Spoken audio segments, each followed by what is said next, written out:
Are the dark clouds that have been looming over cruising starting to lift?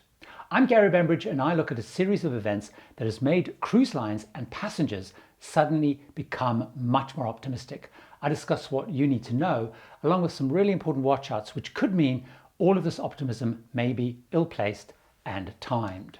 Cruise line executives are much more upbeat and very optimistic, despite ongoing massive losses, having to raise more money to keep them just going, and with many more just right now cancelling cruising until June. That includes Carnival, Disney, Windstar and the Norwegian Group.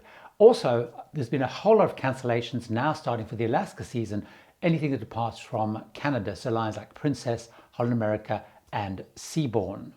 This is all because of the vaccine rollout and its impact on cases, hospitalizations and importantly deaths. It's leading to a significant shift in the sentiment and stance that governments and all their authorities are taking towards cruising. They are finally starting to commit to specifics around cruising. First off, in the United States, after waiting for 4 months, the lines are getting the much delayed technical specifications for running test cruises that are required in their framework for conditional sailing, and they're getting those pretty soon. Royal Caribbean International CEO Michael Bailey, he said on a results call, which happened just a couple of days ago before recording this, and I'm going to quote him, "We're literally expecting the technical specifications any day soon. It's an intergovernmental process between several agencies within the government that are reviewing the technical specifications." And he went on to say, once that's done, they expect to get them. So he went to say, and I'm going to quote this again, "As they've explained to us on many occasions, this really is about what's happening with the virus.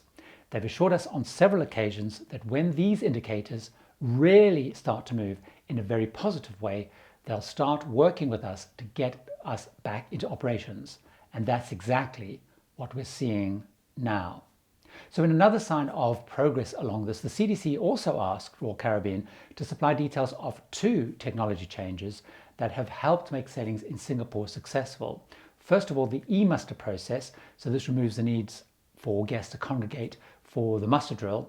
And secondly, and importantly, the contact tracing process. This combines a wearable device, which is called a tracelet in their case, so it can tell who you've been in contact with if you've been close to an infected person. And then AI face recognition technology, which is matched to CCTV, which can then confirm it. Meanwhile, across in the UK, the government has announced a pathway with dates for travel to open. So by mid-May, they hope to allow domestic UK travel, and by mid-June, international travel. So the lines sailing out of the UK are starting a dialogue on what that really means and when they can return and in what form that is all going to be possible. Importantly, as I've covered before, the UK Maritime Minister has said he and his ministry are very comfortable with those proposed protocols, which basically reflects what has been submitted in the United States as well. And it's been used on sailings by MSC Cruises, Costa Cruises, Mindshift in Europe, and of course Dream and Royal Caribbean out of Singapore.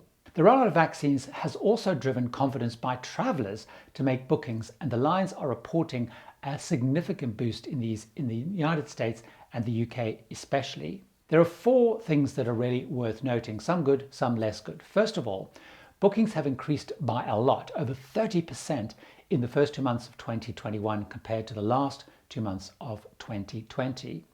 Secondly, the increase, interestingly, is mostly being driven by people over 65. And again, something that Michael Bailey, the CEO of Royal Caribbean, highlighted. He said, and I'm going to quote here, "I believe the 65 plus are getting vaccinated and obviously becoming more comfortable in booking. And so as more age groups also get vaccinated, I think we're likely to see the same groundswell of optimism." Thirdly, 3/4 of the bookings being made are brand new and not using things like future cruise credit or the lift and shift type of program. So people are now making new plans and planning completely new trips.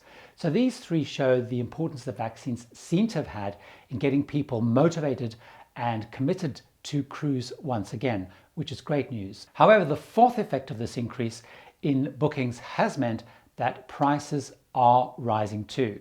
So lines are finding, and I assume this is because they're having to discount less to attract early bookings, the prices are starting to edge upwards. So the lines have all told Wall Street that pricing for later in 2021 bookings are now tracking higher than 2019, and 2022 is around about that same level. However, do not draw too many conclusions from this yet and fear that you need to leap in and book right now because of pricing. There are still many deals available. And what I'm basically seeing is the lines are generally, what they're doing is they're holding the headline fare, but then offering all sorts of incentives around it. So cabin upgrades, or what I'm seeing much more commonly, they're bundling in drinks, Wi-Fi, gratuities, and extra onboard credit into that. So when you look at the total price as a traveler, I still believe we are still looking at the overall cost of cruises being better, but it's definitely one to watch, and I will keep an eye on that too. But the cruise lines, they want to hold that headline price. They don't want that to go down.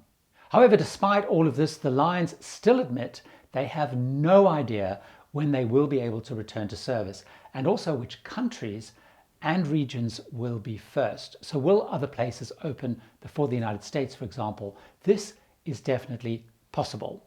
So remember, we already have cruises out of Italy, Germany, Taiwan, Japan, and Singapore. Royal Caribbean has arranged for Grandeur of the Seas to homeport out of Barbados, for example. So all of these things are happening. Now, I've previously reported that the Norwegian Cruise Group, they've indicated to their crew in a letter that they're also exploring starting up in Europe before the United States. Royal Caribbean are saying that when cruising does return, it will definitely be in a phased approach, as Carnival is saying, and they're also saying they could resume sooner in other parts of the world, including Australia, interestingly enough, China or Europe, because that could be quicker and that could be easier. Now again, Michael Bailey from Royal Caribbean, he added, and I'm going to give a quote again, "We are literally in discussions globally. The point is there's a lot of opportunity to start opening up globally." And he goes on to talk about that maybe easier than before the US. So looking at the US, even once they have the test cruise technical details, it will still take time for them to digest, put in place any requirements, plan, recruit, and then run them. Then after the framework for conditional sailing has a 60-day minimum period between successful test cruises and getting a license to sail with paying passengers. Other regions do not have that test cruise phase, which why it means it could be quicker. So if you look at the timeline, optimistically, we're talking some months away still, maybe more like June or July, which is also what, as I reported before, many of the main cruise port operators in the US are saying. This is also, I think, likely the best timing for the UK too, although I have seen some cruise industry insiders talking about August as being more likely, so one to watch. Now on the plus side, the lines are saying that they are very confident that by the end of 2021 and certainly into early 2022, they will be able to return most or all of their fleet back into service. So for example, Carnival Corporation CEO Arnold Donald, he was in a travel advisor event in the last few days, and he said, quote, "What I will predict is this.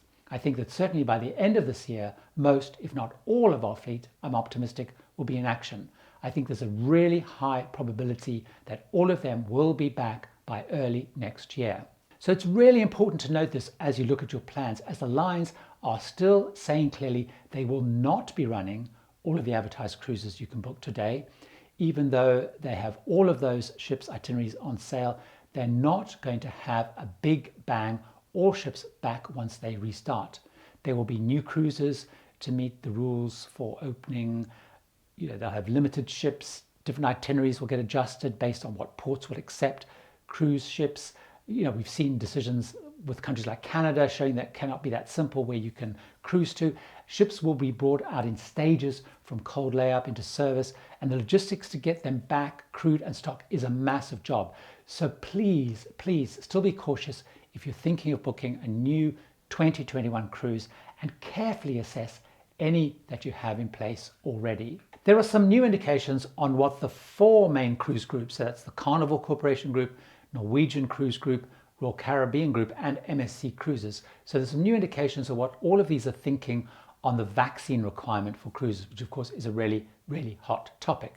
Now, all of those have said in public that they are seeing the vaccine rollout as the key development that is going to unlock cruising and enable cruising to resume. That's really, really important. So for example, Royal Caribbean Group CEO Richard Fain describes the vaccines, and I'm going to quote him here, the ultimate weapon in the industry's recovery. But when he's pushed on if they will be required as part of the protocols, he says, importantly, it's too soon for answers, with a lot depending on how effective those vaccines that we are all having prove to be. But then in the next sentence, he goes on to highlight recent data suggesting that the vaccines that are being rolled out definitely are. So that's really interesting. He also importantly says they're waiting for recommendations from their healthy sailing panel, which designed the current return to cruise protocols. So he certainly is showing a lot of positivity about vaccines, but not quite committing. I did think it was interesting, though, that Royal Caribbean, in their recent financial and media updates, they made a lot of noise around the fact that their crew support their new policy of requiring all crew to be vaccinated. So they did a survey which they sent to 70,000 crew members. They got a 98% response. That's huge. And 98% of that 98% supported the vaccine policy for the crew. So it was interesting, again, they made a big point about the role of vaccinating people on board the ship. The Carnival Cruise Line Chief Communications Officer, a guy called Chris Chimes, he said in an interview with the media recently that, and I'm going to quote him here, "The faster we can all get vaccinated, the better for everything, including cruising." Now, when asked and pushed if he was saying that people would actually, absolutely have to be required to get that vaccine to cruise, he made it clear that he was not saying that, although he also didn't rule out the possibility because he said, quote, "We just don't know that yet." These lines will, of course, have to come off the fence at some point, or they will be forced to make the call either way in the coming months before cruising reopens. The protocols the lines are currently proposing around the world are ones that are being used very successfully by lines in Europe. So you've got MSC Cruises, you've got Costa Cruises, you've got Mein Schiff, you've got Hapag-Lloyd, and then across in Asia, you've got Dream and Royal Caribbean. So all of these protocols are being used successfully. And of course, they do not include vaccines, but they do have a lot of testing, reduced capacity, masks, social distancing, cruise line excursions to kind of maintain that bubble and so on. But of course, they were done in a pre-vaccine world. However, with many, many travelers definitely hoping there's going to be some easing of some of those rules. For example, one of the most important ones is the ability to go on independent excursions or self-tour imports. The requirement for cruise passengers to have proof of vaccines by the ports themselves to allow that sort of activity could end up forcing the issue. So definitely a really, really key one to watch. And as that evolves and changes, of course, I will report on that. But definitely keep an eye on that over the next month or two, because I think it will come to a head very soon. Despite all the optimism building, there is one potential threat that both governments and cruise lines have called out, and it is worth keeping this one absolutely in mind.